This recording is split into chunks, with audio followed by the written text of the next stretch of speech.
আমাদের জীবনে চরম আক্ষেপ আর দুঃখবোধ হয় তখনই জন্ম নেয় যখন পরিবার হয়ে ওঠে মানসিক যন্ত্রণার কারণ। যখন পরিবার আপনাকে বোঝার চাইতে আপনার মাধ্যমে নিজেদের স্বার্থ হাসিলটাই সবার আগে বোঝে। জীবনের আসল স্বাদ উপভোগ করার সৌভাগ্য নিয়ে সবাই জন্মায় না।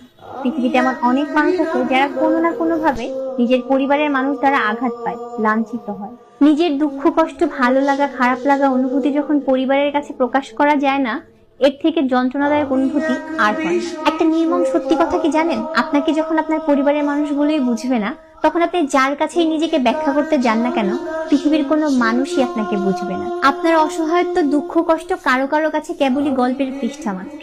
এই গল্পের ব্যথাগুলো শুধুমাত্র আপনার একার। যে ব্যথা পেয়ে আপনি নীরব হয়ে যান, এই ব্যথার অনুভূতিগুলো কেউই বুঝবে না। আপনার নীরবতার কারণ না খুঁজে উল্টো আরো আপনাকে কিভাবে আঘাত করা যায়, মানুষ তো সেই সুযোগটাই খুঁজবে। শুধু আপনাকে বুঝবে না, কোশ্চিনকালেও বুঝবে না। আপনাকে বুঝতে হবে, আপনাকে বোঝার বা আপনাকে আগলে রাখার মতো মানুষের জন্মই হয়নি পৃথিবীতে। আর যারা আপনার আপন সেজে আপনার থেকে সহস্র দূরে অবস্থান করছে, তারাও আপনাকে বিন্দু পরিমাণ বোঝার চেষ্টাও করবে না কোনোদিন।